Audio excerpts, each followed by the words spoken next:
हर बार की तरह एक बार फिर आज देश के प्रधानमंत्री नरेंद्र मोदी ने राष्ट्र के नाम अपना संबोधन दिया। प्रधानमंत्री के इस संबोधन के क्या कुछ सियासी मायने निकाले गए, ये भी हम आपको विस्तार से समझाएंगे। लेकिन बातों ही बातों में प्रधानमंत्री ने कांग्रेस सरकार को आड़े हाथों लिया। प्रधानमंत्री ने अपने इस संबोधन में कांग्रेस के ऊपर जमकर निशाना साधा। जानकारों की माने तो प्रधानमंत्री के शब्दों में साफ तौर पर कहना था कि कांग्रेस के 70 सालों में वो तरक्की नहीं हुई जो हमने अपने इन कार्यकाल के 7 सालों में किया।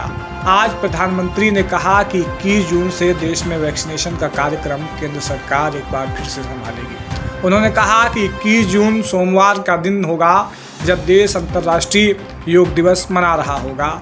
ऐसे में 18+ के सभी नागरिकों के लिए भारत सरकार मुफ्त वैक्सीन मुहैया कराएगी। देश की किसी भी राज्य सरकार को वैक्सीन पर अब कुछ भी खर्चा नहीं करना पड़ेगा।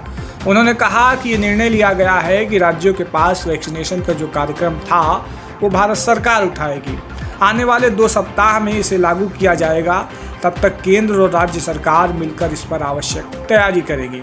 मोदी ने कहा कि जो व्यक्ति मुफ्त वैक्सीन नहीं लगवाना चाहते हैं या प्राइवेट लगवाना चाहते हैं, उनका भी ध्यान रखा गया है। देश में बन रही वैक्सीन का 25% हिस्सा प्राइवेट सेक्टर को दिया जाएगा। पीएम ने कहा कि 80 करोड़ गरीब परिवारों को दीपावली तक पीएम गरीब कल्याण अन्न योजना के तहत अनाज भी मुफ्त दिया जाएगा। उन्होंने कहा कि पिछले वर्ष कोरोना के कारण लॉकडाउन लग गया था, तब भी प्रधानमंत्री गरीब कल्याण अन्न योजना के तहत 80 करोड़ लोगों को मुफ्त राशन दिया गया था। इस साल भी मई जून में लोगों को इसका फायदा दिया गया।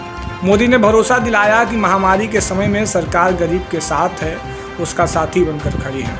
उन्होंने कहा किसी गरीब को भूखा ना सोना पड़े, इसलिए सारे प्रयास किए जा रहे हैं। प्रधानमंत्री ने अपने संबोधन में कहा कि इस बीच कई क्षेत्रों से वैक्सीन को लेकर भ्रम और चिंताएं बढ़ी हुई हैं।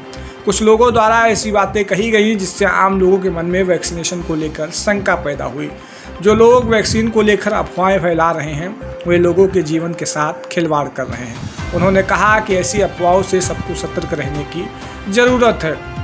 प्रधानमंत्री ने युवाओं और समाज के प्रबुद्ध लोगों से अपील की है कि वैक्सीनेशन को लेकर आप जागरूकता फैलाएं और लोगों की मदद करें।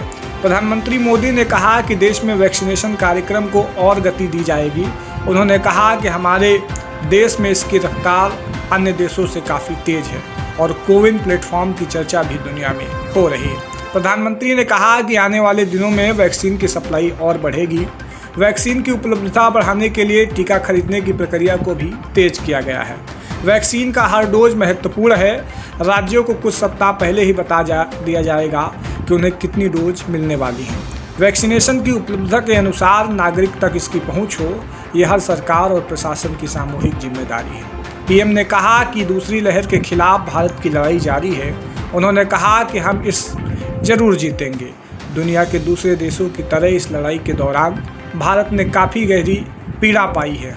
हमने अपने परिजनों और परिवारों को खोया है। प्रधानमंत्री ने कहा कि हमने हेल्थ इंफ्रास्ट्रक्चर पर भी अच्छा काम किया है। बीते 100 सालों में ये एक सबसे बड़ी महामारी थी। इस तरह की महामारी आधुनिक दुनिया ने अनुभव नहीं किया था। भारत कई मोर्चों पर एक साथ लड़ा है।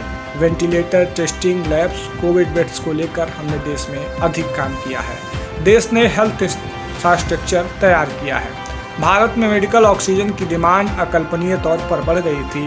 इतने बड़े स्तर पर कभी ऑक्सीजन की ज़रूरत नहीं पड़ी, फिर भी हमने ऑक्सीजन उपलब्ध करवाने के लिए बेहतर प्रयास किया। प्रधानमंत्री नरेंद्र मोदी ने अपने संबोधन में यह भी कहा कि अगर भारत देश में निर्मित वैक्सीन नहीं होती तो आज देश का क्या होता। पहले वैक्सीन प्राप्त करने में दशकों लग जाते थे। पोलियो वैक्सीन, चेचक वैक्सीन, हेपेटाइटिस वैक्सीन हो, जिसके लिए देश को दशकों इंतजार करना पड़ा है। 2014 में वैक्सीनेशन कवरेज 60% था। ये बहुत चिंता की बात थी, जिस पर रफ्तार देकर अब हमने इसको 90% तक लाया है। तो इस प्रकार हमारे नेतृत्व में देश एक बेहतर कार्य कर रहा है।